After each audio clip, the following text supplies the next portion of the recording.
देखिए, रणनीति तो मीडिया में बताने की ज़रूरत नहीं होती है, लेकिन समाजवादी पार्टी के कार्यकर्ताओं की ताकत पर और जनता के आशीर्वाद के दम पर ही चुनाव होता रहा है और होगा।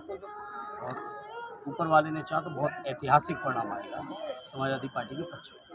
अभी 2-3 दिन पहले डिप्टी सीएम केशव प्रसाद मौर्य आजमगढ़ में आए थे और माननीय राष्ट्रीय अध्यक्ष समाजवादी पार्टी के अखिलेश यादव गए थे मुख्तार अंसारी के यहाँ। उनको ये कहे गए कि उनका कहना है कि सपा को बीमारी है। इस पर आपका क्या कहना है? देखिए, उनको इतिहास पता नहीं है, इसलिए वो कुछ भी अनगढ़ बातें करते रहती है। इसलिए मुझे तो लगता भी नहीं कि उनकी बातों को जवाब दिए। जिस परिवार के साथ ये घटना हुई, इस परिवार का इतिहास केशव प्रसाद जी को नहीं पता है। जिस परिवार के लिए ब्रिगेडियर उस्मान रहे हो, जिस परिवार के इतने बड़े वो अंसारी साहब जो कांग्रेस पार्टी के उस समय के अध्यक्ष रहे हो, आज़ादी के आंदोलन में जिस परिवार का योगदान रहा हो, ऐसे परिवार के लोगों की जाने को अगर केशव प्रसाद जी कुछ कहते हैं तो ये तो उनकी मानसिक समस्या है, उसके लिए हम लोग कुछ कह नहीं सकते। जिस तरह से डिप्टी सीएम ब्रजेश पाठक द्वारा अपने ही प्रत्याशी को घुटने टेक कर थोड़ा नीचे रखो, उनको जो है कि माफ़ी मंगवाया जा रहा है, इस पर आपका क्या कहना है? देखिए, इस बात के बारे में तो मैं समझता हूँ जिन्होंने माफ़ी मांगी, सांसद पद के लालच के लिए मांगी, पद प्रतिष्ठा पाने के लिए मांगी, मंत्री पद के लिए मांगी, ये वो लोग जाने।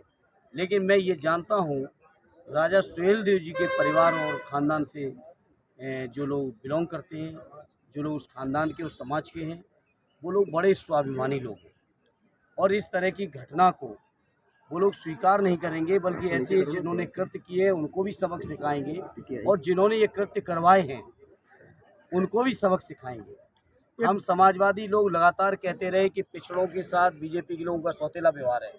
हम आजमगढ़ की सरजमी पे खड़े हैं। एक बगल के मऊ की जिले की जो घटना जिसका आप जिक्र कर रहे हो, दूसरे अगर छोर पे देखें तो अम्बेडकर जिला भी, नगर जिला भी है।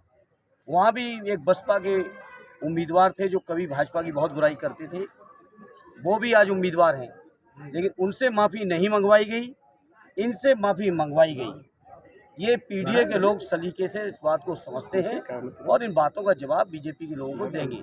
और जिन्होंने माफ़ी मांगी इनकी कोई रीढ़ नहीं है, लेकिन समाज के लोग स्वाभिमानी हैं, वो भाजपा को जवाब जरूर देंगे। राजभर समाज को क्या कुछ कहना चाहते हैं? सर, विधानसभा चुनाव में ईवीएम को लेकर के जो बवाल हुआ था, इस बार भी आपके मंच से ये आशंकाएं जताई जा रही हैं। नहीं, बिल्कुल हम लोग अपने कार्यकर्ता साथियों को सजग कर रहे हैं और करना चाहिए। एक राजनीतिक दल के तौर पे जब हम चुनाव के मैदान में पिछले पुराने जो खराब अनुभव हैं, उन अनुभवों के बारे में अगर हम चर्चा नहीं करेंगे तो हम कैसे लड़ाई लड़ेंगे।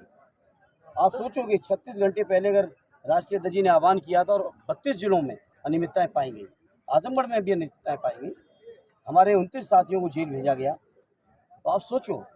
तो नेताजी आपके बैनर से छोटे लोहिया का फोटो गायब है, जनेश्वर मिश्रा जी। नहीं, जनेश्वर मिश्रा जी हम सब समाजवादियों के दिलों में हैं।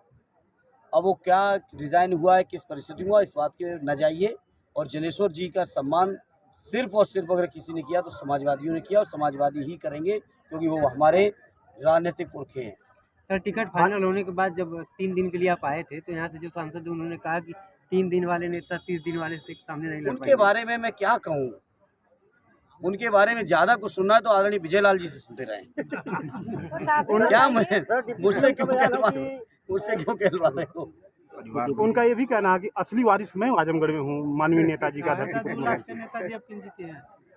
चलो, कम से कम राष्ट्र सदैव नेताजी का सम्मान किया उन्होंने। उनके द्वारा ये भी कहा गया कि अगर आजमगढ़ में विकास हुआ तो नेताजी का हुआ है, इसलिए मैं असली वारिस में। नेताजी ने विकास किया, इसीलिए तो समाजवादी पार्टी आज आजमगढ़ में है, क्योंकि नेताजी के दिल में आजमगढ़ बसता रहा है। आज क्या संदेश देना चाहते हैं अपने कार्यकर्ताओं मैं को, अपने सभी पदाधिकारियों कार्यकर्ता को? साथियों से यही अपील करूंगा कि चुनाव की बहुत मजबूती से तैयारी करें। चुनाव की जितनी प्रक्रियाएं होती हैं, हर प्रक्रिया से गुजरने के लिए जो बेहतर से बेहतर तैयारी हो सकती है और जनता के बीच जाएं। और मुझे यकीन है हमारे राष्ट्रीय अध्यक्ष माननीय अखिलेश जी के व्यक्तित्व पर, हमारी पार्टी की नीतियों पर समाज का आज हर वर्ग तैयार है वोट देने को। सर, और यही कार्यकर्ता साथियों से हमने अपील की कि सभी के घरों में जा जाके अपील करें। अहम मुद्दा है बेरोजगारी, भ्रष्टाचार, महिलाओं की सुरक्षा, स्वास्थ्य, शिक्षा, तो कोई बात नहीं कर रहा है। कोई नहीं कर रहे हैं, हम लोग लगातार इस बात को, आपने भाषण ही नहीं सुना हमारे।